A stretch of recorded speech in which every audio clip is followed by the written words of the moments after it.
ഓം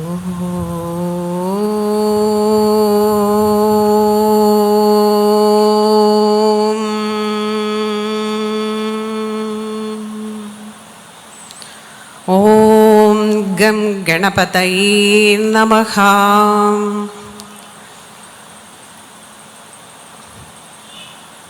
ഏകദന്തായ വിദ്മഹേ വക്രതുണ്ടായ ധീമഹി തന്നോ ദന്തി പ്രചോദയാത്.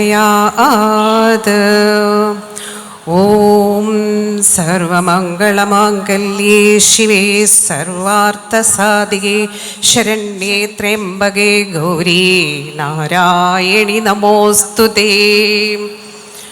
ഓം സായീശ്വരായ വിദ്മഹേ സത്യദേവായ ധീമഹി തന്നഃ സർവഃ പ്രചോദയാത്.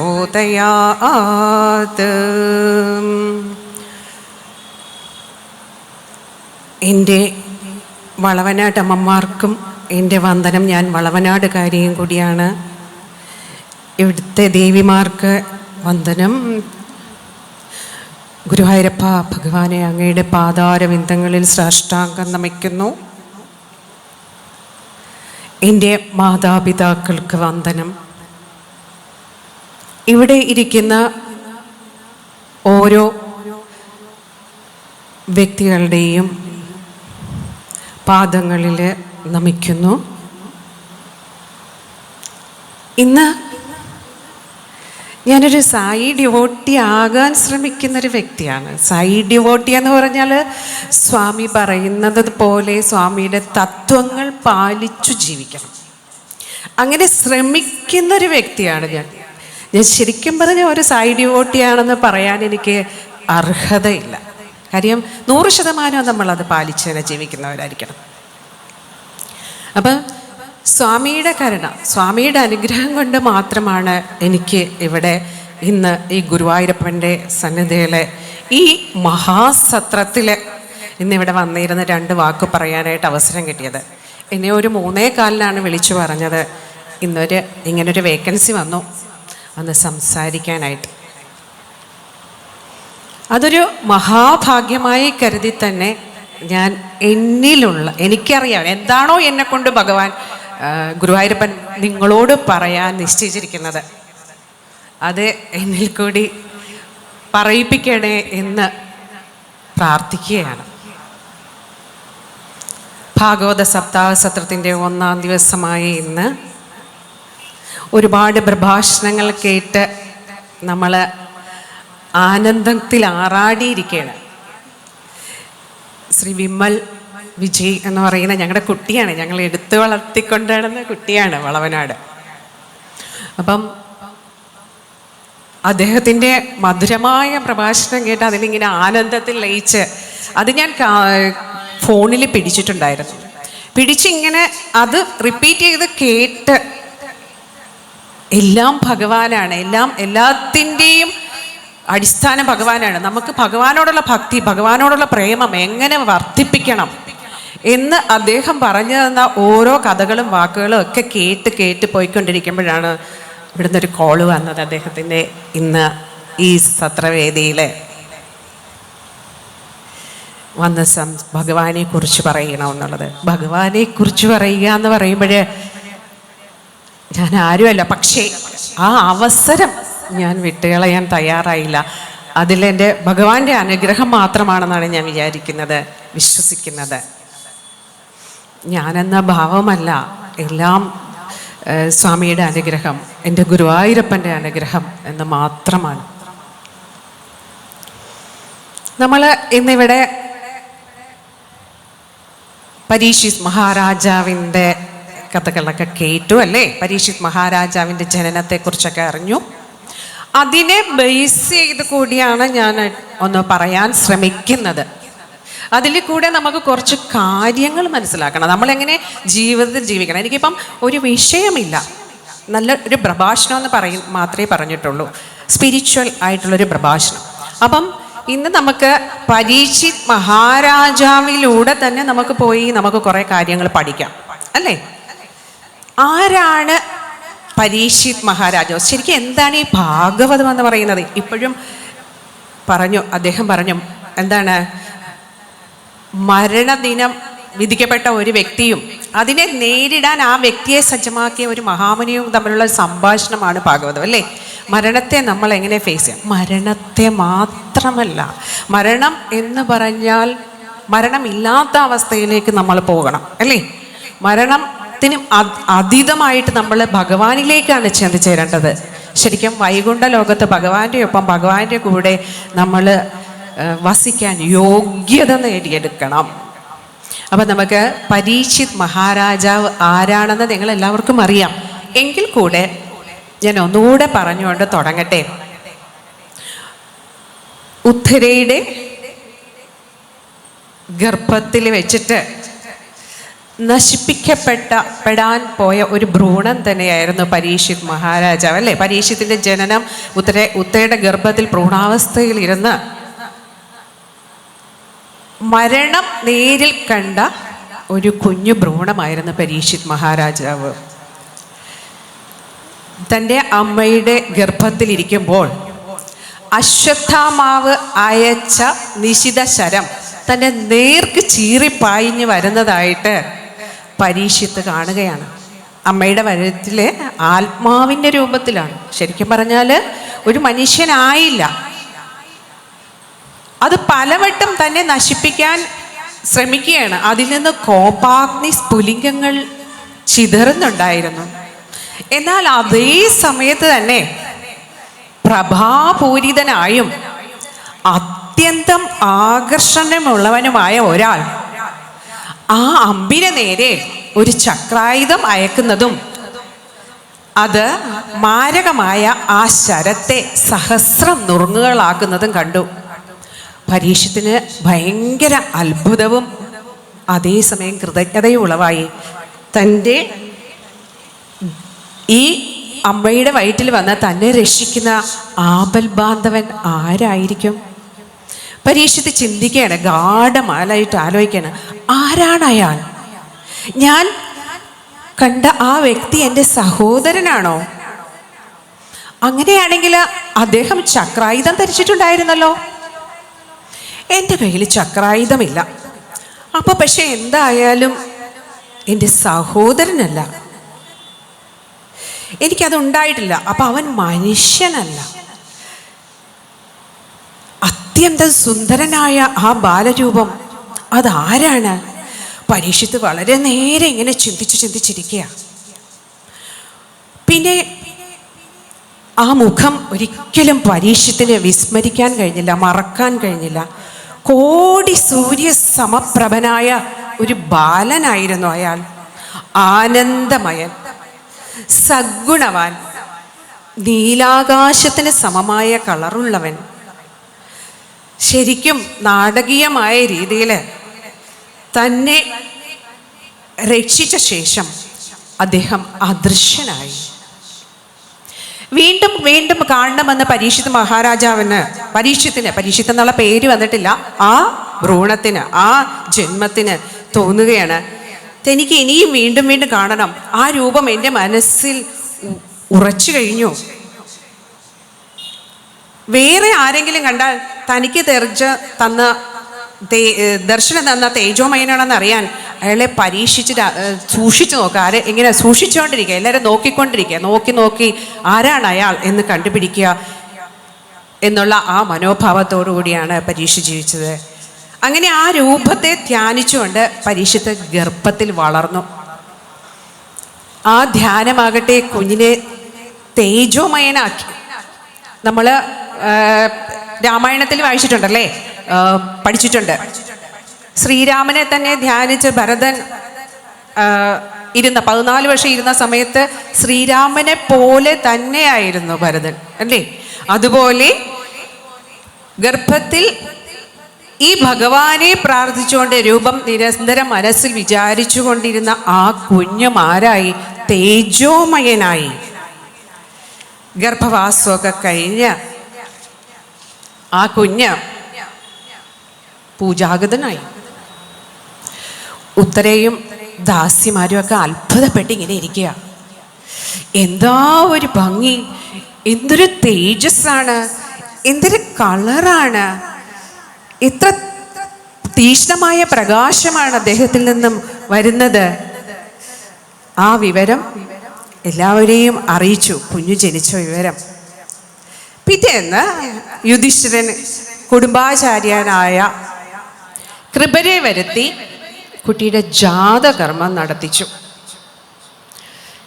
അപ്പം രാജാവിൻ്റെ മോന് ജാതകർമ്മം നടത്തുമ്പോൾ ഇഷ്ടംപോലെ അമൂല്യ വസ്തുക്കൾ ദാനം ചെയ്യുമായിരുന്നു ബ്രാഹ്മണർക്ക് പണ്ട്.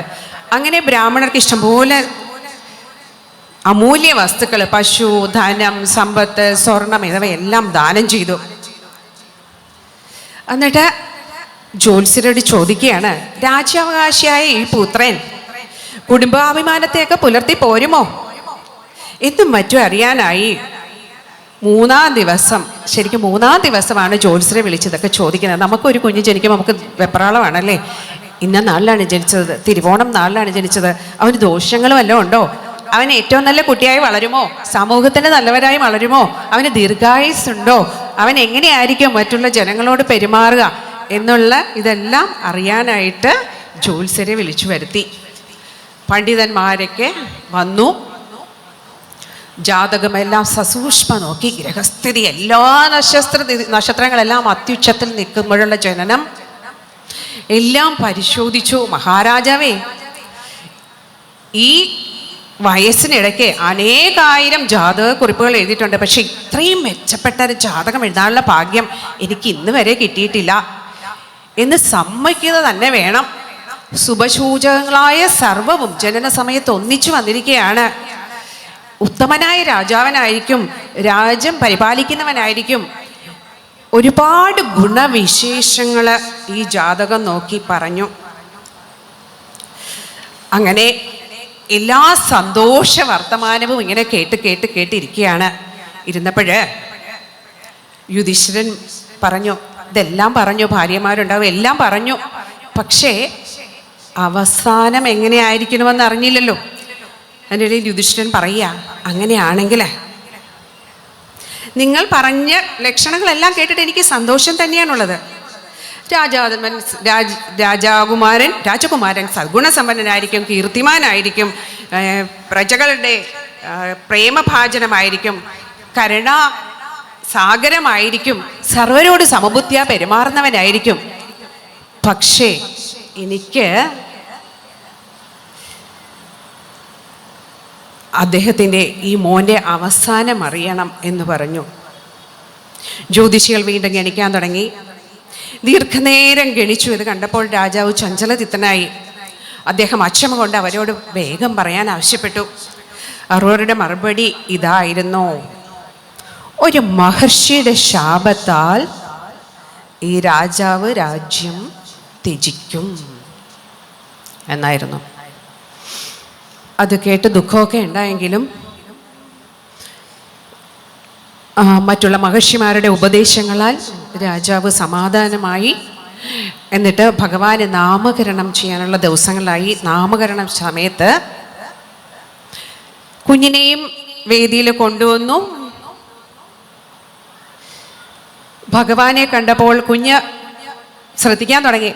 കുഞ്ഞ് ജനിച്ചപ്പോൾ തൊട്ട് ഭ്രൂണ അവസ്ഥയിൽ കണ്ടിരിക്കുക. ആരെയാ? സാക്ഷാൽ ശ്രീ ഗുരുവായൂരപ്പനെ. ഗുരുവായൂരപ്പൻ്റെ രൂപം എവിടെയെങ്കിലും ഉണ്ടോ എന്ന് 4 പേരെ ഇങ്ങനെ നോക്കുക. അവസാനം ഭഗവാനെ കണ്ടു.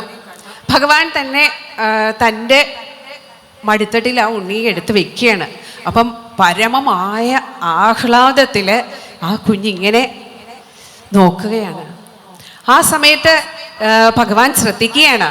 ഇവൻ വേറെ വല്ലതിലൊക്കെ ശ്രദ്ധിക്കുന്നുണ്ടോ എന്ന് ഓർത്തിട്ട് കുറേ കളിപ്പാട്ടങ്ങളും കുറേ സാധനങ്ങളും കുറേ ഒച്ചകളും ഒക്കെ ഉണ്ടാക്കി അതിലേക്കൊക്കെ ഈ കുട്ടിയെ ക്ഷണിക്കാൻ ശ്രമിച്ചു. പക്ഷെ കുട്ടി എങ്ങോട്ടും നോക്കുന്നില്ല. കുട്ടി ഭഗവാനിൽ തന്നെയാണ് ശ്രദ്ധ ആകർഷിക്കുന്നത്. ഭഗവാൻ മാറി നിന്നു. ഭഗവാൻ ശബ്ദം ഉണ്ടാക്കി അങ്ങോട്ട് മാറി നിന്നപ്പോൾ അങ്ങോട്ട് നോക്കി. വേറുള്ള ശബ്ദങ്ങളിലും വേറുള്ള ആകർഷണങ്ങളിലൊന്നും കുട്ടി ശ്രദ്ധിച്ചില്ല. ഭഗവാനെ തന്നെയാണ് ഭഗവാനെ നോക്കിയത്.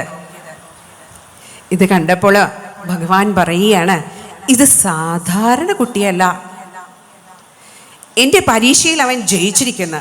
അതുകൊണ്ട് അവന് ഉചിതമായ പേര് പരീക്ഷിത് എന്ന് തന്നെ അവൻ അത് അർഹിക്കുന്നു. അങ്ങനെ ഉണ്ടായ രാജാവാണ്, ജനിച്ച രാജാവാണ് പരീക്ഷിത്ത്. അപ്പം പരീക്ഷിത്ത് ആരാണെന്നും എപ്പോഴേ തുടങ്ങി കുട്ടികളിൽ ഈ ഭക്തി. അപ്പോൾ അതാണ് പണ്ടുള്ളവർ പറയുന്നത്, ഗർഭിണിയായിരിക്കുമ്പോൾ അല്ലേ, പ്രഹ്ലാദൻ്റെ കഥ നമുക്കറിയാം. ഒരമ്മ ഗർഭിണിയായിരിക്കുമ്പോൾ തന്നെ വേണം ഭഗവാന്റെ കഥകൾ പറഞ്ഞു കൊടുക്കുകയും ഭഗവാനോടുള്ള സ്നേഹം ആ കുട്ടിയിൽ ഉണ്ടാക്കിയെടുത്ത് ഈ ഭൂമിയിൽ നന്നായിട്ട് ജീവിക്കാനുള്ള എല്ലാ മാർഗങ്ങളും പറഞ്ഞു കൊടുക്കാനായിട്ട്. പണ്ട് അമ്മമാർ വളരെയേറെ ശ്രദ്ധിച്ചിരുന്ന കൂട്ടുകുടുംബ വ്യവസ്ഥിതിയിൽ അമ്മൂമ്മമാർ ഈ ഗുരുവായൂരപ്പൻ്റെ എത്രയോ കഥകൾ പറഞ്ഞ് ഭാഗവതമൊക്കെ വായിപ്പിച്ച ദിവസവും ഹരിനാമ കീർത്തനമൊക്കെ ചൊല്ലിച്ചിട്ടായിരുന്നു ആ പ്രസവം അടുത്ത് ആ കുഞ്ഞിനെ പ്രസവിച്ചിരുന്നത് അല്ലേ. ഇന്നലെ കഴിഞ്ഞ ദിവസം ഒരു യൂട്യൂബിലുണ്ടായിരുന്ന വേദം ജപിക്കുമ്പോൾ ഒരു അച്ഛൻ, ആ അമ്മ ഗർഭിണിയായിരുന്നപ്പോൾ നിത്യവും വേദം അവന് ജപിച്ചു കൊടുക്കുമായിരുന്നു. അപ്പോൾ അവൻ ജനിച്ചു കഴിഞ്ഞൊരു ആൺകുട്ടിയാണ്. ആ ആൺകുട്ടിയെ അച്ഛൻ കയ്യിലെടുത്ത് താലോലിക്കുന്നത് പുരുഷസൂക്തം ജപിച്ചണ്ട. പുരുഷസൂക്തം ജപിച്ചപ്പോൾ ഈ കുട്ടി ഇങ്ങനെ ശ്രദ്ധിച്ചിരിക്കുക. അവൻ്റെ കരച്ചിലെല്ലാം നീങ്ങി ആ ശ്രദ്ധ ആരിലായി? പുരുഷസൂക്തം ജപിക്കുന്ന ആ ഭഗവാനിലായി അവൻ്റെ ശ്രദ്ധ. അങ്ങനെ വേണം നമ്മളെ മക്കളെ വരുത്താനായിട്ട്. അപ്പോഴ് നമ്മളിവിടെ ഈ കഥയിൽ പറഞ്ഞു, തക്ഷകൻ അല്ലേ, എന്താണ്, തക്ഷകൻ്റെ ദംശമേറ്റാണ് ഭഗവാന്റെ അന്ത്യം അല്ലേ. ഒരു മഹർഷിയുടെ ശാപത്താൽ തക്ഷകൻ്റെ ദംശം ഏറ്റാണ് അന്ത്യം എന്ന് പറയുന്നത്. ആരാണ് ഈ തക്ഷകൻ? സർപ്പദംശനം എന്നല്ല പറഞ്ഞതല്ലേ, തക്ഷകൻ്റെ ഒരു മഹർഷിയുടെ ശാപത്താൽ തക്ഷകൻ്റെ ദംശനമേറ്റു എന്നാണ്. ആരാണ് ഈ തക്ഷകനെന്ന് നമുക്കൊന്ന് അറിഞ്ഞിരിക്കണ്ടേ. കാണ്ഡവ ദഹന സമയത്ത് അഗ്നിക്ക് ഇങ്ങനെ വിശന്നിട്ട് വയ്യ. അഗ്നി എന്താണ്? അഗ്നിദേവൻ എല്ലാം ഭജിക്കുന്നത് എങ്ങനെയാ? കത്തിച്ച് കത്തിച്ച് കത്തിച്ച് കത്തിച്ചല്ലേ എല്ലാം ഭക്ഷിക്കുന്നത്. ഭജിക്കുന്നതല്ല, ഭക്ഷിക്കുന്നത്. അങ്ങനെ കാണ്ഡവ ദഹന സമയത്ത് അഗ്നിദേവൻ ഇങ്ങനെ ഭക്ഷിക്കാനായിട്ട് പോകുമ്പോൾ ഇന്ദ്രദേവൻ അവിടെ മഴ പെയ്ക്കും, പക്ഷെ ഭക്ഷിക്കാൻ പറ്റുന്നില്ല, കറക്റ്റായിട്ട് ഭക്ഷിക്കാൻ പറ്റുന്നില്ല. അപ്പോഴ് അഗ്നിദേവൻ പരാതിയായിട്ട് ആരുടെയൊക്കെ ചെന്നു? കൃഷ്ണ, ഗുരുവായൂരപ്പ, ഭഗവാനെ, എനിക്ക് വിശന്നിട്ട് വയ്യ, എനിക്ക് ഭക്ഷിക്കാനൊന്നും കിട്ടുന്നില്ല, അതുകൊണ്ട് എന്നെ രക്ഷിക്കണം, എനിക്ക് ഭക്ഷിക്കണം, ഈ ഗാണ്ഡവ വനം മുഴുവൻ എനിക്ക് ഭക്ഷിക്കണം എന്ന് പറയുകയാണ്. അപ്പോൾ ഉടനെ അർജുനൻ ചാടിക്കയറി പറഞ്ഞു, അതിനെന്താ, അസ്ത്രം കൊണ്ടൊരു കൂടാരം തന്നെ ഉണ്ടാക്കി തരാം. അപ്പം ഇന്ദ്രൻ മഴ പെയ്യിച്ചാൽ എന്താ പറ്റുക? മഴ വീഴില്ല, അഗ്നിദേവൻ അങ്ങ് ഭക്ഷിച്ചോളൂ എന്ന് പറഞ്ഞു. അങ്ങനെ അഗ്നിദേവൻ ഭക്ഷിക്കാൻ തുടങ്ങി. പക്ഷേ കാണ്ഡവ വനത്തിൽ നിന്ന് ആര് രക്ഷപ്പെട്ടു? തക്ഷകൻ രക്ഷപ്പെട്ട് അങ്ങനെ പോകുകയാണ്. ശരിക്കും പറഞ്ഞാൽ ഇവിടെ അർജുനനാണ് ചാടിക്കേറി പറഞ്ഞത്, ഞാൻ അത് ചെയ്തു കൊള്ളാം, ഞാൻ രക്ഷിച്ചു കൊള്ളാം, ഞാൻ അഗ്നിദേവന് ഭക്ഷണം കൊടുത്തു കൊള്ളാം എന്ന് പറയുന്നത്. അവിടെ ഞാനെന്ന ഭാവം വന്നു. പക്ഷെ അതിൻ്റെ പരിണിത ഫലം ശരിക്കും പരീക്ഷിത് മഹാരാജാവ് വരെ അനുഭവിക്കേണ്ടി വന്നു. അതിൻ്റെ ഫലമായിട്ടാണ് ആ തക്ഷകൻ തന്നെ ദംശിക്കാനായിട്ടുള്ള, പക്ഷേ തക്ഷകൻ ശരിക്കും ദംശിച്ചില്ല, അതുവരെ സത്യമാണ്. ഇതുപോലെ തന്നെ അർജുനന് നമ്മൾ മറ്റേ സന്താന ഗോപാലം വായിക്കുമ്പോൾ സന്താന ഗോപാലത്തിൽ ആ ബ്രാഹ്മണനോട് പറയുന്നുണ്ട്, പുത്രന്മാരെല്ലാം ഞാൻ രക്ഷിച്ചോളാം, എനിക്ക് കഴിവുണ്ട്, ഞാനെന്ന ഭാവം അവിടെ കൈവന്നപ്പോഴെന്താ പറ്റിയേ? എത്ര ശ്രമിച്ചിട്ടും പറ്റിയോ ഒരു കുട്ടിയെ പോലും രക്ഷിക്കാൻ? പറ്റിയില്ല. ആരാ രക്ഷിച്ചത് അവസാനം? ഭഗവാൻ തന്നെ. ഇതെല്ലാം ഭഗവാന്റെ കളിയാണ്. അർജുനനില് ഈശ്വരവിശ്വാസം, ഈശ്വരനാണ് എല്ലാമെന്ന ഉറപ്പിക്കാൻ വേണ്ടിയിട്ടുള്ള ഭഗവാന്റെ കളിയാണ് അല്ലേ. അങ്ങനെ ശരിക്കും പറഞ്ഞാൽ നമ്മൾ ചെയ്യുന്ന ഓരോ പ്രവൃത്തിയിലും ശ്രദ്ധ ശ്രദ്ധ വേണം. ആ ഓരോ പ്രവൃത്തിയും ശ്രദ്ധിച്ച് ചെയ്തില്ലെങ്കിൽ അതിൻ്റെ പരിണിത ഫലം ആർക്കാ കിട്ടുക? അനന്തര തലമുറകൾക്കും കിട്ടുമെന്നുള്ളൊരു കാര്യമാണ് ഇവിടെ നമുക്ക് പറയാൻ പറ്റുന്നത്, അല്ലേ? പരീക്ഷിത് മഹാരാജാവിന് ആ തക്ഷക ദംശം വന്ന് വീണത് അതുകൊണ്ട് തന്നെയാണ്. പക്ഷേ എങ്കിലും ഭയങ്കര ദിവ്യമായ അനുഗ്രഹവും പരീക്ഷിത് മഹാരാജാവിന് കിട്ടി. എന്താണ്? ജനിച്ചപ്പോൾ തന്നെ ഭഗവാനെ പ്രാർത്ഥിച്ച ആ പരീക്ഷിത് മഹാരാജാവിന് അനുഗ്രഹം കിട്ടിയാണ്. ഭാഗവതം സപ്താഹമായി വായിച്ചറിഞ്ഞ് മുഴുവൻ കഴിയുമ്പോൾ ഭഗവാനിലേക്ക് ചെന്ന് ചേരുമെന്ന്. ഭാഗവതം എല്ലാം പാരായണം ചെയ്ത ആ ഗംഗാതീരത്ത് ശുകമഹർഷി പാരായണം ചെയ്ത ഭാഗവതം എല്ലാം കേട്ടപ്പോൾ ശരിക്കും പരീക്ഷിത് മഹാരാജാവ് പറഞ്ഞു, അവസാന ഭാഗം ആ ഭഗവാനെ കുട്ടയിലെടുത്തോണ്ട് പോകത്തില്ലേ രക്ഷിക്കാനായിട്ട്, അതൊന്നുകൂടെ വായിച്ചു കേൾക്കണമെന്ന് പറഞ്ഞു. അങ്ങനെ ആ വായിച്ച് കേട്ടിട്ടിരിക്കുമ്പോൾ കൃഷ്ണ എന്നുള്ള വിളിയിൽ കൃഷ്ണ കൃഷ്ണ കൃഷ്ണ എന്ന് വിളിച്ചിട്ട് ജീവൻ വെടിയുകയാണ് ചെയ്തത്. ആ സമയത്ത് തക്ഷകൻ ശരിക്കും പറഞ്ഞാൽ ദംശനമല്ല, സാഷ്ടാംഗം നമിക്കുക തന്നെയാണ് ചെയ്തത്. അതൊരു നിമിത്തം ആയി എന്ന് മാത്രമേ ഉള്ളൂ. നമ്മൾ ഭഗവാനെ പ്രാർത്ഥിക്കുമ്പോൾ എന്താണ് നമുക്ക് വേണ്ടത്? ഉത്തമമായ ഭക്തിയാണ് വേണ്ടതല്ലേ? നമുക്ക് എങ്ങനെയാ ഭക്തി കിട്ടുക? ഇത്രയും വലിയൊരു സത്രം നടന്നിട്ട് നമ്മൾ ഇതിൻ്റെ ഇവിടെ വന്നിട്ട് നമ്മൾ ആത്മീയ പ്രഭാഷണങ്ങൾ നമ്മൾ കേൾക്കണം. ആദ്യം എന്താണ് ചെയ്യേണ്ടത്? ശ്രവണം, അല്ലേ? ഏറ്റവും ആദ്യം നമ്മൾ ഏത് കാര്യവും നമ്മൾ അറിയുന്നു. കൊച്ചു കുട്ടിയായിരിക്കുമ്പോൾ കൃഷ്ണ ഗോവിന്ദ എന്ന് നമ്മൾ എന്ന് പൂജാമുറിയിൽ പ്രാർത്ഥിക്കുമ്പോൾ കൊച്ചു ചോദിക്കും, ആരാ അമ്മേ കൃഷ്ണൻ? അപ്പം നമ്മൾ പറയും അമ്പാടിയിലെ കൃഷ്ണനെ കുറിച്ച് കഥകൾ. അപ്പോൾ അവൻ ശ്രവണമായി, കീർത്തനം. അപ്പോൾ പിന്നെ അവൻ കൃഷ്ണനെ പാട്ടുപാടാൻ തുടങ്ങി, ഇല്ലേ? അങ്ങനെയാണ് അവനും ആ ഒരു കുട്ടിയും കൃഷ്ണഭക്തനായിട്ട് ഉയർന്നുയർന്ന് വരുന്നത്. ശരിക്കും പറഞ്ഞാൽ ഒരു സത്സംഗം ഇവിടെ വന്ന് നമ്മളിത് കേൾക്കുമ്പോൾ ആ പരീക്ഷിത് മഹാരാജാവിന് ഗർഭത്തിൽ കണ്ട കൃഷ്ണനെ, അരികിൽ കണ്ട കൃഷ്ണനെ, നമ്മളിവിടെ ഗുരുവായൂരപ്പനെ അരികിൽ കണ്ട് ചേർത്തിരിക്കുകയാണ് നമ്മൾ ഈ സത്രവേദിയിൽ. ശരിക്കും പറഞ്ഞാൽ ഒരു ശബ്ദമാണ് ചെയ്യേണ്ടത്. നമ്മുടെ ഉള്ളിലെ ഒരു ദുർഗണം, അല്ലേ? ഒരു ദുർഗണം മാറ്റി നമുക്ക് ക്ഷമ എന്ന് പറയുന്ന ഒരു കാര്യം, അല്ലെങ്കിൽ ഉറച്ച വിശ്വാസം. രാവിലെയും വിമല അദ്ദേഹം പറഞ്ഞപ്പോൾ നമുക്കാർക്കും ഉറച്ച വിശ്വാസമില്ല. ഒരു നല്ല പനി വന്നാൽ മതി, അപ്പോൾ കൃഷ്ണ ഗുരുവായൂരപ്പ എന്നൊക്കെ വിളിച്ചിട്ട് എൻ്റെ ഭഗവാനെ ഇതെന്താണ് ഈ ഭഗവാനെ വിളിച്ചിട്ട് ഒരു കാര്യവും ഇല്ല. അറവുകാട്ടമ്മേനെ വിളിക്കാം, ദേവി നാരായണ, അമ്മേ നാരായണ, അല്ലെങ്കിൽ വള്ളിക്കാവിലമ്മയെ അവിടെ പോകാം, അല്ലെങ്കിൽ ഇതെന്താണ് ഇങ്ങനെ 100 നേർച്ച നേരും, ഇല്ലേ? നമ്മൾ അത് ചെയ്യാം ഇത് ചെയ്യാം. പക്ഷെ ഇല്ല, എൻ്റെ ഭഗവാനുണ്ട് കൂടെ.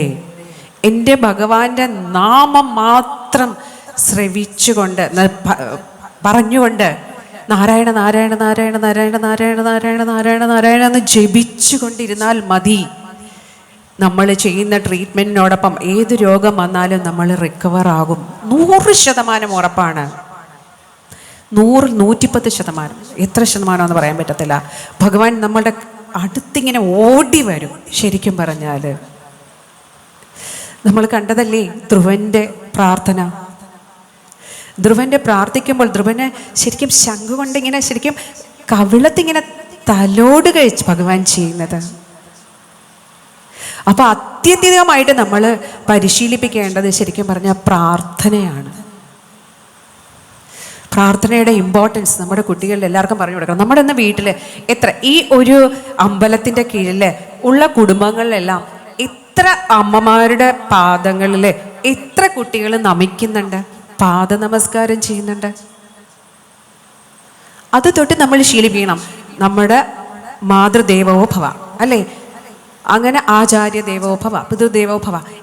ഈ തത്വം തന്നെ പറഞ്ഞു കൊടുത്ത് എല്ലാവരെയും ആ ഒന്ന് തൊട്ട് നമസ്കരിച്ച് ഒരു അമ്മയുടെ അനുഗ്രഹം വീണ് പോകുന്ന കുട്ടി ഇന്നത്തെ തലമുറയിൽ ഒരിക്കലും നശിച്ചു പോകില്ല, ഉറപ്പാണ്. ഈ നല്ല കാര്യങ്ങൾ ഇവിടെ ഈ ശരിക്കും പറഞ്ഞാൽ നിങ്ങളുടെയൊക്കെ ടീനേജ് ആയിട്ടുള്ള പ്രായത്തിലുള്ള കുട്ടികളെ ഈ സത്രവേദിയിൽ കൊണ്ടുവന്നിട്ട് ഈ മഹാന്മാർ പറയുന്ന കാര്യങ്ങൾ ശരിക്കും ശ്രദ്ധിച്ച് കേൾക്കാൻ പറയണം. ഓരോ നിമിഷവും നിങ്ങളത് കേൾക്കണം. അത് അവർ മനനം ചെയ്യാൻ പറയണം. എന്നാലേ അവരുടെ ഭാവി നല്ലതാകുകയുള്ളൂ. എൻ്റെ സ്വാമി ഭഗവാൻ ശ്രീ സത്യ സായി ബാബ, അദ്ദേഹത്തിൽ വന്നതുകൊണ്ടാണ് എനിക്ക് ഭാഗവതമൊക്കെ വായിക്കാനും പഠിക്കാനും, കുറച്ച് മാത്രം പഠിക്കാൻ, ഇപ്പോഴും പഠിച്ചുകൊണ്ടിരിക്കുന്ന, അങ്ങനെ പഠിക്കാനുമുള്ള ഭാഗ്യമെല്ലാം വീണ് കിട്ടിയത്. അദ്ദേഹം ഈ ഭാഗവതത്തെ കാച്ചിക്കുറുക്കി ഒറ്റ രൂപത്തിൽ പറഞ്ഞിട്ടുണ്ട്. എന്തുവാണ്? Love all serve all. നമുക്ക് ലവ് ഓൾ എന്നുള്ള ഇതിനെ നമുക്ക് കിട്ടണമെങ്കിൽ കിട്ടുമോ? നമുക്ക് സ്നേഹിക്കാൻ നമ്മളിലെ സൗന്ദര്യം കുറഞ്ഞ, പണം കുറഞ്ഞ, കാണാൻ ഭംഗിയില്ലാത്ത ഒരു വ്യക്തിയെ നമ്മൾ സ്നേഹിക്കുമോ? ഇല്ല. എന്തുകൊണ്ടാണ്? നമുക്ക് അറിവില്ല അവനിലും പ്രവർത്തിക്കുന്നത് ആരാണെന്ന്, ഭഗവാനാണെന്നുള്ളത്. ഇവിടുത്തെ സർവ്വചരാചരങ്ങളും ഈ ഭൂമിയെല്ലാം ഒറ്റ ആളുടെ നിയന്ത്രണത്തിലാണ്. ആരുടെ നിയന്ത്രണത്തിൽ? നമ്മുടെ ഭഗവാന്റെ നിയന്ത്രണത്തിലാണ്. ഭഗവാനാണ് ഈ സർവ്വചരാചരവും നിറഞ്ഞിരിക്കുന്നത് എന്ന് നമ്മൾക്ക് കുറച്ച് വിശ്വാസം ഉണ്ടാവണം. നമ്മുടെ കുഞ്ഞിനോട് നമ്മൾ പറയണം. ഭഗവാൻ ശ്രീ സത്യസായി ഭഗവാന്റെ പുട്ടപ്പർത്തിയിൽ ഞാൻ അതുകൂടെ ഒന്ന് പറയാൻ ആഗ്രഹിക്കുകയാണ്.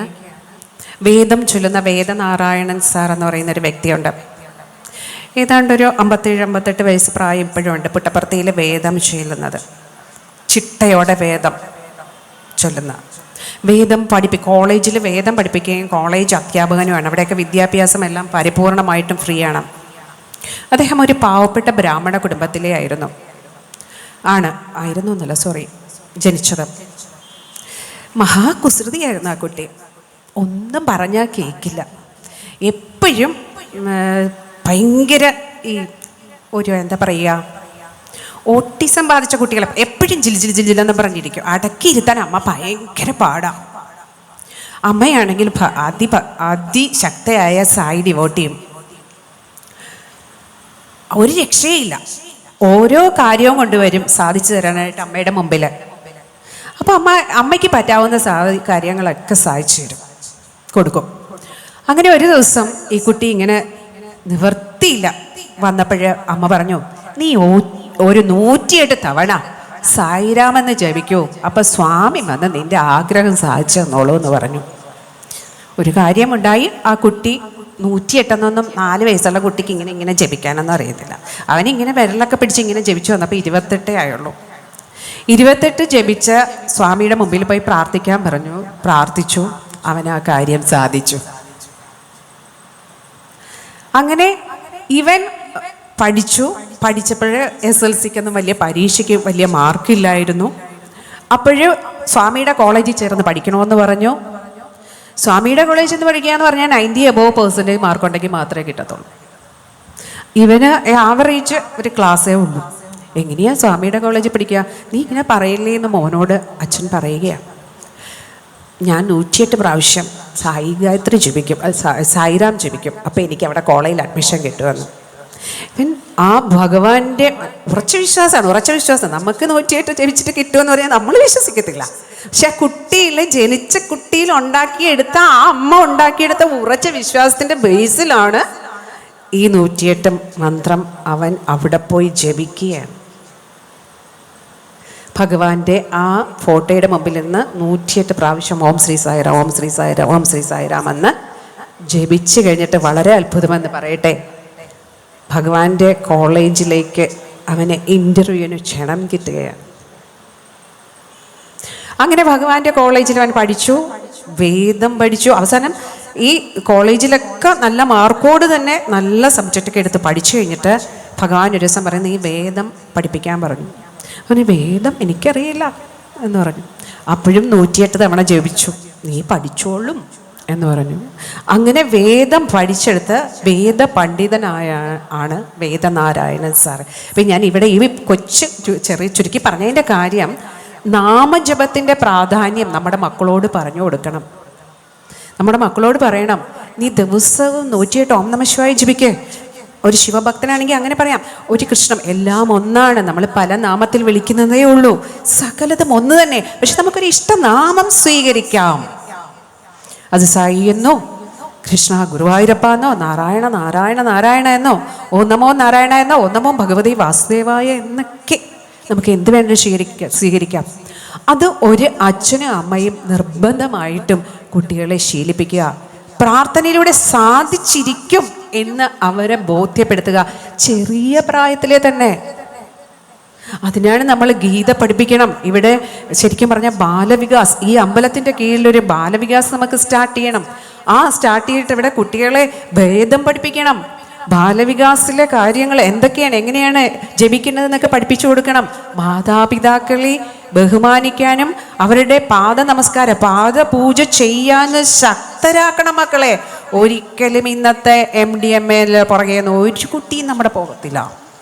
100% ഉറപ്പാണ്, പോകത്തില്ല. അപ്പം നാമജപത്തിൻ്റെ പ്രാധാന്യമാണ് ശരിക്കും പറഞ്ഞാൽ ഇന്നും വിമൽ അദ്ദേഹം പറഞ്ഞത് തന്നെയാണ്. നാമജപം, നാരായണ നാരായണ നാരായണ നാരായണ നാരായണ എന്ന്. നമുക്കുണ്ടോ ഭക്തി? നമ്മളൊന്ന് ചിന്തിച്ചു നോക്ക്. നമുക്കത്രയും ശക്തമായിട്ട് പ്രാർത്ഥിക്കാൻ കഴിയുന്നുണ്ടോ? ഉണ്ടാവണം. ഉണ്ടാകുന്നത് മാത്രം പോരാ, നമ്മുടെ മക്കളെ അത് ബോധ്യപ്പെടുത്തി കൊടുക്കുകയും വേണം. നമ്മുടെ ജീവിതത്തിൽ ഒരുപാട് അനുഭവങ്ങൾ ഉണ്ടായിരിക്കും അല്ലേ നാമജപം കൊണ്ട് നമ്മൾ രക്ഷപ്പെട്ടത്. പിന്നെ മറ്റൊരു കാര്യം കൂടെ ഈ അവസരത്തിൽ പറയാൻ ആഗ്രഹിക്കുകയാണ്. രുക്മിണി സ്വയംവരം, എല്ലാവരും രുക്മിണി സ്വയംവരം കാണാറുണ്ടല്ലേ? ഇവിടെ വേദിയിൽ രുക്മിണി വന്ന നല്ല സുന്ദരിയായിട്ട് ഒരുങ്ങിയിരിക്കുന്ന, നമ്മൾ സപ്താഹത്തിൽ, ഇവിടുത്തെ സത്രത്തിലല്ല, സപ്താഹത്തിലൊക്കെ സുന്ദരിയായിട്ട് ഒരുങ്ങി രുക്മിണി സ്വയംവരം നമ്മൾ കാണാറുണ്ട്. അതിൻ്റെ 1-2 ഇമ്പോർട്ടൻ്റ് ആയിട്ടുള്ള കാര്യങ്ങൾ, ആ രുക്മിണി സ്വയംവരം, നമ്മൾ രുക്മിണിയെ തട്ടിക്കൊണ്ട് കൃഷ്ണൻ പോണു അല്ലേ, രുക്മിണിയുടെ സഹോദരനെ കൊല്ലാൻ പോകുന്നു, മൊട്ടയടിക്കുന്നു, ഇതൊക്കെ നമ്മുടെ മനസ്സിലൂടെ ഇങ്ങനെ പാഞ്ഞു പോകുന്നത്. പക്ഷെ അതിൽ കുറേ തത്വങ്ങൾ ഒരു സ്ത്രീയും ഒരു പുരുഷനും ഒരു വലിയ ആൾക്കാരെല്ലാം മനസ്സിലാക്കിയിരിക്കേണ്ട കുറേ തത്വങ്ങളുണ്ട്. രുക്മിണി സ്വയംവരം നടക്കുന്നതിന് മുൻപ് രുക്മിണി അംബികാ ക്ഷേത്രത്തിൽ ദർശനത്തിന് പോകുന്ന കാര്യം പറയുന്നുണ്ടല്ലോ ഇല്ലേ? അംബികാ ക്ഷേത്രത്തിൽ ദർശനത്തിന് പോകുമ്പോൾ അംബികാ ക്ഷേത്രത്തിൽ കടക്കുന്നതിന് മുൻപായിട്ട് എന്താ ചെയ്യുന്ന രുക്മിണി ദേവി? എങ്ങനെയാണ് കയറുന്നത്? ഭാഗവതത്തിൽ അത് വളരെ വ്യക്തമായിട്ട് പറയുന്നുണ്ട്. മനസ്സ് മുഴുവൻ ശൂന്യമാക്കി, മനസ്സിലെ ചിന്തകളെയെല്ലാം മാറ്റി, പുറത്ത് വെള്ളമുണ്ട്, പൈപ്പിൽ, ഇന്ന് നമുക്ക് പൈപ്പുണ്ടല്ലേ, പുറത്ത് ഗേറ്റിന് പുറത്ത് പൈപ്പുണ്ട്, അവിടെ കൈയും കാലും മുഖവും കഴുകി ശുദ്ധമാക്കി മൗനവ്രതം ആചരിച്ച്. എന്തുവാണ്? നമ്മളൊന്ന് നമ്മളെക്കുറിച്ചൊന്ന് ചിന്തിച്ച് നോക്കിക്കേ. നമ്മൾ മരങ്ങളെങ്ങനെ ദേവിയെ ദർശനം, നീ വന്നാ, നീ അറിഞ്ഞായിരുന്ന മറ്റേ അയാള് ഇന്ന് ഒരു കാര്യമുണ്ടായി അവിടെ അപ്പുറത്തെ വീട്ടിലേ, നമ്മൾ ചോദിക്കില്ലേ? നമ്മുടെ ശ്രദ്ധ എത്രയുണ്ട്? അപ്പം രുക്മിണി ദേവി അങ്ങനെയല്ലായിരുന്നോ? കയ്യും കാലും മുഖവും കഴുകി നമ്മളും ചെയ്യാൻ ശീലിക്കണം. നമ്മൾ ചെയ്ത് ശീലിക്കേണ്ട ഏറ്റവും ഇമ്പോർട്ടൻ്റ് ആയിട്ടുള്ളൊരു കാര്യമാണ് രുക്മിണി സ്വയംവരത്തിലൂടെ. മനസ്സിനെ ശൂന്യമാക്കിയിട്ട് ആരെക്കൊണ്ട് പ്രതിഷ്ഠിക്കണം? മാരംകുളങ്ങര അമ്മയെ, സുന്ദരിയായ അമ്മയെ, സുന്ദരമായ കണ്ണുകളുള്ള, കരുണാ കടാശം വഴിഞ്ഞൊഴുകുന്ന അല്ലേ, സിന്ദൂരാരണ വിഗ്രഹാം ത്രിനയനാം, 3 കണ്ണുകളുള്ള, സിന്ദൂരത്തിൻ്റെ നിറമുള്ള, നല്ല കിരീടമുള്ള, നിങ്ങൾ സങ്കല്പിക്കണം, കാരുണ്യം തുളുമ്പുന്ന കണ്ണുകള്. ആരാണോ ആശ്രയിക്കുന്ന ആ പാദങ്ങളെ, ആ ആശ്രയിക്കുന്നവരെ എല്ലാവരും രക്ഷിക്കുന്ന ആ ദിവ്യ പാദങ്ങളെ മനസ്സിൽ കാണണം. കണ്ടുകൊണ്ട് വേണം നമ്മൾ ദേവിയുടെ മുമ്പിൽ ചെന്നിട്ട് എന്താണ് ആദ്യം ചെയ്യേണ്ടത്? രുക്മിണി ദേവി എന്താണ് ആദ്യം ചെയ്തത്? സ്തുതിച്ചു. ഒരു സ്തോത്രം കൊണ്ട് സ്തുതിച്ചു എന്നാണ് പറയുന്നത്. സ്തുതിച്ചിട്ട് എന്താണോ രുക്മിണി ദേവിയുടെ ആഗ്രഹം അല്ലേ, അത് ആ പാദങ്ങളിൽ സമർപ്പിക്കുകയാണ്, പ്രാർത്ഥിക്കുകയാണ്. അങ്ങനെ പ്രാർത്ഥിച്ച് സമർപ്പിച്ച് കഴിഞ്ഞിട്ട് പ്രദക്ഷിണമൊക്കെ ചെയ്തു കഴിഞ്ഞ് പുറത്തിറങ്ങിയിട്ടാണ് ആ മൗനവ്രതം കളഞ്ഞത്. മൗനവ്രതം കളഞ്ഞു, എല്ലാവരോടും മിണ്ടിയത്. നമ്മളാണെങ്കിലോ, അപ്പം നമ്മൾ ക്ഷേത്രത്തിൽ ചെല്ലുമ്പോൾ നമ്മൾ ഏറ്റവും അത്യാവശ്യം പാലിക്കേണ്ടത് നാമജപം പോലും അവനവൻ്റെ ഉള്ളിൽ തന്നെ ആയിരിക്കണം. പുറത്ത് മറ്റുള്ളവർക്ക് ശല്യമാകാതെ നാമം ജപിച്ച് മനസ്സിനെ ശാന്തമാക്കി. ഇപ്പം ഏതൊരവസ്ഥയിൽ ഇപ്പം ഇവിടെ വന്നിരുന്ന് എനിക്ക് 2 വാക്കുകൾ, എന്തോ ഭഗവാന്റെ പുണ്യം കൊണ്ട് എനിക്ക് 2 വാക്കുകൾ പറയാൻ കഴിഞ്ഞു.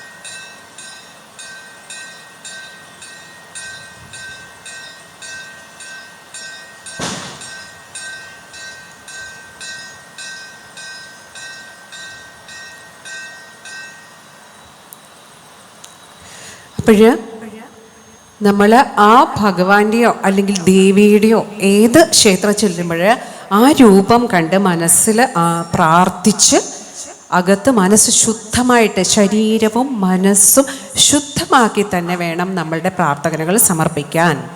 നമ്മളങ്ങോട്ട് ഓടിച്ചല്ലോ അല്ലേ, അയ്യോ നേരമൊന്നുമില്ല, ഓടിപ്പോയെന്ന് തൊഴുതേച്ച് വരട്ടെ, ഓടിപ്പോവും, അമ്മയെ കാത്തുകൊള്ളണേ എന്നും പറഞ്ഞ് പർവറ എടുത്ത് ഓടുന്ന ആ ഒരു ശീലമാണ് നമ്മളിൽ ഭൂരിഭാഗം പേർക്കും. നമ്മൾ സമാധാനത്തോടു കൂടി ചെന്ന് ആ തിരുമുമ്പിൽ പ്രാർത്ഥിക്കുകയാണ് വേണ്ടത്.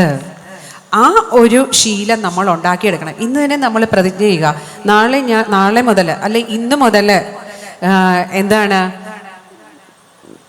ഞാൻ അമ്പലത്തിൽ പോയാൽ ദേവാലയ ദർശനം നടത്തുമ്പോൾ ഞാൻ ആരോടും സംസാരിക്കില്ല.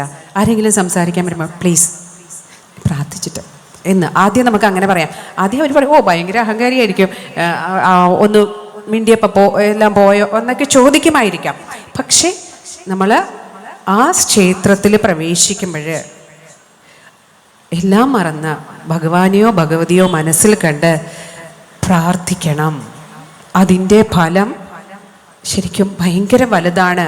അങ്ങനെ നമ്മൾ ഭക്തി നമ്മളിൽ ഉണ്ടാക്കിയെടുക്കണം. അപ്പോൾ ആദ്യം എന്ത് വേണം? ശ്രദ്ധ വേണം. നമ്മൾക്ക് ഏറ്റവും ഇമ്പോർട്ടൻ്റ് ആയിട്ടുള്ള കാര്യമാണ് ശരിക്കും പറഞ്ഞാൽ ശ്രദ്ധ എന്നുള്ളത് അല്ലേ. ഏത് കാര്യത്തിലും ആ ശ്രദ്ധയുണ്ടെങ്കിൽ മാത്രമേ നമുക്ക് ഏറ്റവും നന്നായിട്ട് ചെയ്യാനായിട്ട് സാധിക്കുകയുള്ളൂ. അങ്ങനെ അതാണ് നമ്മുടെ ഈ ഭാഗവതം ശരിക്കും പറഞ്ഞാൽ പരീക്ഷത്തിന് മോക്ഷം കൊടുക്കുന്നത്, ഭഗവാനിലേക്ക് ചെന്ന് ചേരാൻ. ആ ശ്രദ്ധയോടെയാണ് ഭാഗവതം ശ്രവിക്കുന്നത്. ഇവിടെ നമ്മൾ ഇപ്പോൾ കേൾക്കുന്ന ഭഗവാന്റെ ദിവ്യമായ കഥകൾ ഒരെണ്ണമേ കേൾക്കുള്ളെങ്കിലും അത് വളരെ ശ്രദ്ധയോടെ അത് കേട്ടിട്ട് മനനം ചെയ്യണം. മനനം ചെയ്യുക എന്താ? മനസ്സിലിട്ട് താലോലിക്കണം. ഞാനിന്ന് ശ്രീ വിമലിൻ്റെ അദ്ദേഹത്തിൻ്റെ സ്പീച്ച് കേട്ടപ്പോൾ രാവിലെ ഞാനവിടെ ഇരുന്ന് എനിക്ക് കരച്ചിൽ വന്നു. സത്യം പറഞ്ഞാൽ എന്തെന്നാൽ 2 പെൺകുട്ടികളുടെ കഥ പറഞ്ഞില്ലേ, ഓർക്കുന്നുണ്ടോ? 2 പെൺകുട്ടികൾ ഏകാദശിക്ക് ദർശനം ചെന്നപ്പോൾ താമസിക്കാൻ പോലും ഇടവിട്ടാഞ്ഞപ്പോൾ അവർ പാവങ്ങളാണല്ലേ. ആ പാവങ്ങളായ കുട്ടികൾക്ക് ഏകാദശിക്ക്, ഗുരുവായൂർ ഏകാദശിക്ക് തൊഴാൻ ചെന്നപ്പോൾ ഇടം കിട്ടാഞ്ഞിട്ട് ഒരു ലോഡ്ജിൽ ഒരാൾ അഭയം കൊടുത്തു. പക്ഷെ ആ ലോഡ്ജിൽ ഒരു കണ്ടീഷൻ ഉണ്ടായിരുന്നു, ഒരു പുരുഷൻ കൂടെ ഉണ്ടെങ്കിൽ മാത്രമേ ആ ലോഡ്ജിൽ താമസിക്കാൻ പറ്റുള്ളൂ. ഇവരുടെ കൂടെ ആരും ഇല്ലായിരുന്നു. ഇവരിൽ കണ്ടപ്പോഴും പക്ഷേ ആ ലോഡ്ജുകാരന് അഭയം കൊടുക്കുകയാണ്. എന്തായിരുന്നു? ഒരു 10 വയസ്സായ കുട്ടി അവരുടെ കൂടെ ഉണ്ടായിരുന്നു അല്ലേ? ആ 10 വയസ്സായ കുട്ടിയുടെ കൂടെയാണ് ആ 2 പെൺകുട്ടികൾ ഈ ലാസ്റ്റ് ഏകാദശിക്ക് ആ ലോഡ്ജിൽ താമസിച്ചിട്ട് ദർശനം നടത്താനായിട്ട് പോയത്. ആരാണ് ആ 10 വയസ്സുള്ള കുട്ടി? എന്തുകൊണ്ടാണ് അങ്ങനെ വന്നത്? നമ്മൾ വന്ന് ഭഗവാനെ പരീക്ഷിച്ചേക്കാം. നമ്മൾ 2 പെണ്ണുങ്ങൾ അങ്ങോട്ട് പോവുക, ഭഗവാനെ ഒന്ന് പരീക്ഷിച്ച് കളയാം. ഈ ആണുങ്ങളുള്ള ലോഡ്ജിൽ തന്നെ നമുക്ക് ചോദിക്കാം. എന്നിട്ട് വേണ്ട, നമ്മൾ ഇങ്ങനെ താമസിച്ച വരുമോ? എന്തുകൊണ്ടാണ്? അവരുടെ ഉള്ളിലെ തൃഷ്ണ, പ്രേമം, ഭഗവാനോടുള്ള പ്രേമം, ദിവ്യമായ പ്രേമം. ഭഗവാനെ കണ്ടേ പറ്റൂ, ഭഗവാനെ തൊഴുതേ പറ്റൂ. പാവങ്ങളാണ്, അവരെങ്ങനെയാ തൊഴണര്? എല്ലാ മാസവും തൊഴണമെന്ന് പറഞ്ഞിട്ട് ജനുവരി 31 വന്ന് ഫെബ്രുവരി 1 തൊഴുതിട്ട് പോകുമെന്ന് പറഞ്ഞു. അപ്പം 2 മാസത്തെ തൊഴലായി. അപ്പോൾ വർഷത്തെ 6 മാസം വന്നാൽ മതി. അത്രയും പാവങ്ങളായത് പറഞ്ഞത് ഇദ്ദേഹമാണ്.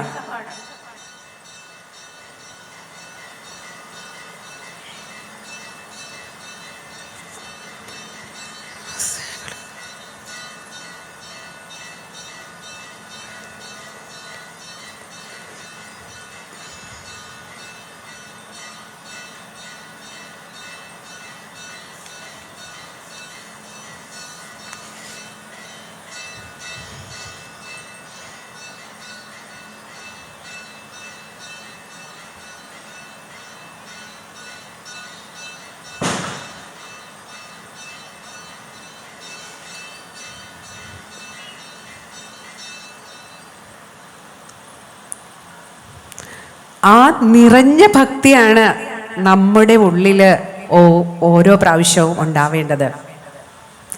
ഒരിക്കലും ഞങ്ങളിങ്ങനെ പുട്ടപ്പർത്തിക്ക് പോവുക. അപ്പോൾ പുട്ടപ്പർത്തിക്ക് പോയി, പുട്ടപ്പർത്തി സായി ഭഗവാന്റെ സ്ഥലം.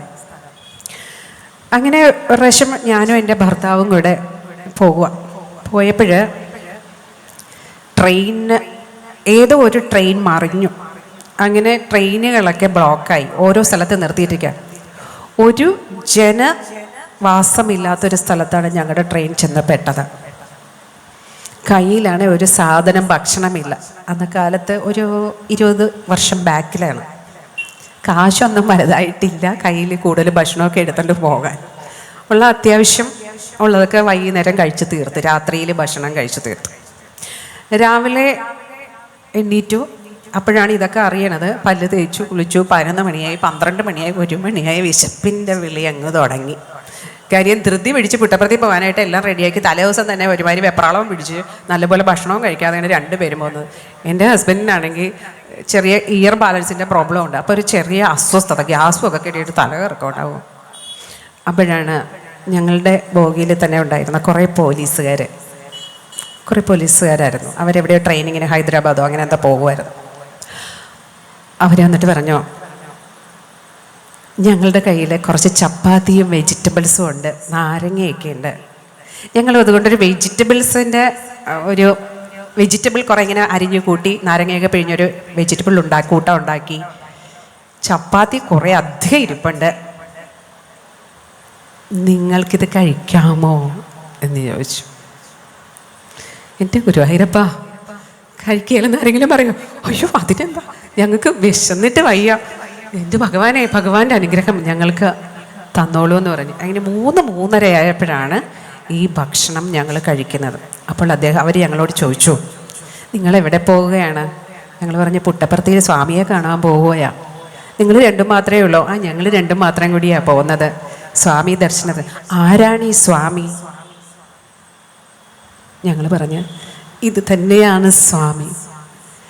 ഈ ഭക്ഷണം ഇല്ലാതെ വിശന്ന് വലഞ്ഞപ്പോൾ ഭക്ഷണവും വെള്ളവും എത്തിച്ച ആള് ആരാണോ അതാണ് എൻ്റെ ഗുരുവായൂരപ്പൻ, അതാണ് എൻ്റെ സ്വാമി എന്ന്. നമ്മുടെ ജീവിതത്തിലെല്ലാം ഒരുപാട് നമ്മളുടെ ജീവിതത്തിൽ അങ്ങനെയുള്ള അവസരങ്ങൾ ഉണ്ടായിരിക്കും അല്ലേ? ഒരു കൈ എവിടുന്നെങ്കിലും നമുക്ക് വന്ന് നമ്മളെ രക്ഷിക്കും. അപ്പം അതുകൊണ്ട് നമ്മൾ ആദ്യത്തെ പടിയെന്ന് പറഞ്ഞാൽ ഉറച്ച ഭക്തി ഉണ്ടാക്കി എടുക്കുക എന്നുള്ളത് തന്നെയാണ് ഉറച്ച വിശ്വാസം. സ്വാമി എപ്പോഴും പറയുന്നുണ്ട്, നിന്റെ അമ്മയും നിന്റെ അച്ഛനും ഒന്നുമല്ല നിന്റെ കൂടെയുള്ളത്, ഞാനാണ് ഓൾവേസ് നിന്റെ കൂടെയുള്ളത് എന്ന് പറയുന്നുണ്ട്. നമ്മൾ കണ്ട് സുനിത വില്യംസിനെ അല്ലേ, സുനിത വില്യംസ് എത്ര ദിവസം സ്പേസിൽ താമസിച്ചിട്ടാ വന്നത്? ആ ദിവ്യ മാതാവ് പറഞ്ഞത് എന്താണ്? ആരായിരുന്നു ശക്തി? എല്ലാവരും വായിച്ചില്ലേ? ആരായിരുന്നു? ഏത് ഭഗവാനെയായിരുന്നു വെച്ചിരുന്നത്? ഗണപതി ഭഗവാനെ. ഗണപതി ഭഗവാനെ നെഞ്ചോട് ചേർത്ത് പ്രാർത്ഥിച്ചു കഴിഞ്ഞിട്ട് അവർക്ക് വല്ല കുഴപ്പമുണ്ടായിരുന്നോ? ഇല്ല.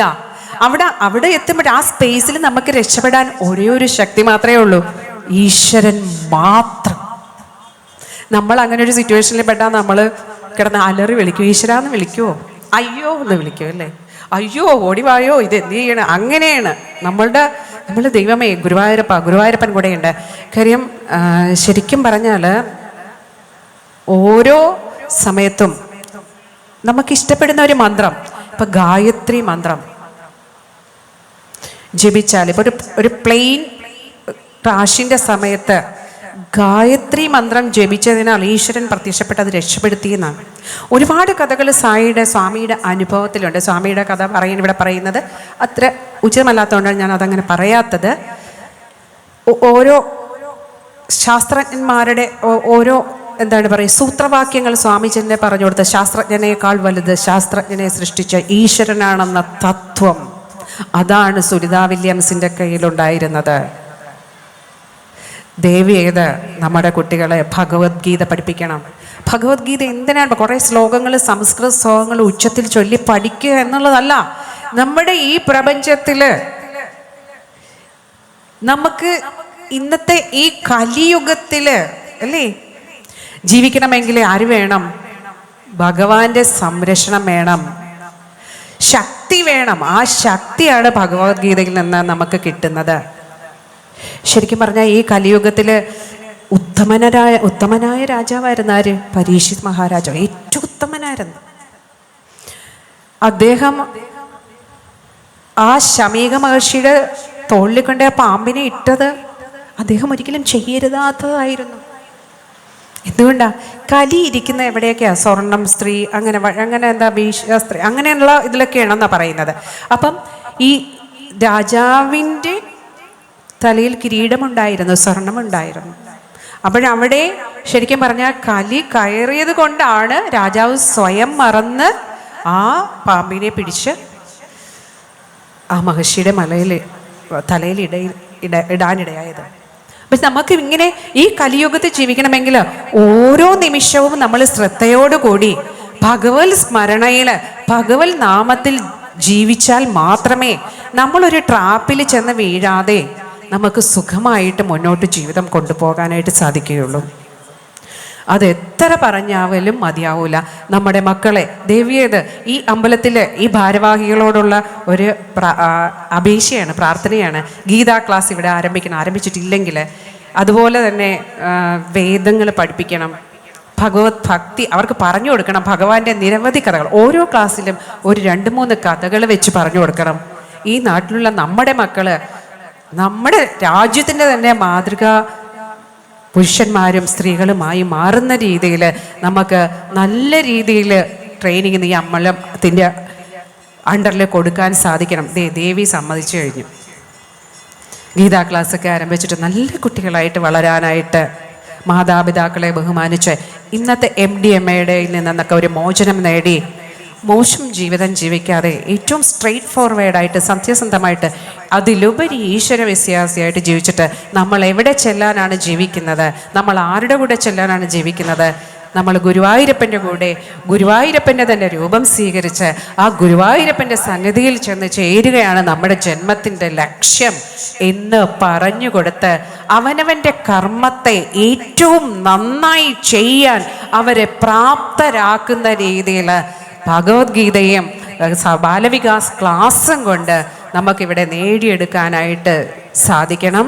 ഈ സത്രത്തിൽ തന്നെ എല്ലാ കുട്ടികളെയും കൊണ്ടുവന്ന് ഒരു ദിവസമെങ്കിലും നമ്മുടെ സ്പീച്ച് കേൾപ്പിക്കാനായിട്ട്, ഓരോരുത്തരുടെ സ്പീച്ചുകൾ കേൾപ്പിക്കാനായിട്ട് ശ്രദ്ധിക്കണം എന്ന് പറഞ്ഞുകൊണ്ട് ഈ ഗുരുവായൂരപ്പൻ്റെ സന്നിധിയിൽ 2 വാക്ക് വന്ന് പറയാൻ കിട്ടിയ നിമിഷത്തിൽ എന്തൊക്കെയോ ഓർത്ത് ആലോചിച്ച് പറഞ്ഞതാണ്. ഒരു 3-4 മണിക്കൂർ കിട്ടിയിരുന്നെങ്കിൽ കുറെ കൂടെ മനസ്സിൽ ഓർമ്മിച്ച് ഒന്നുകൂടെ പറയാമായിരുന്നു എന്നുണ്ടായിരുന്നു.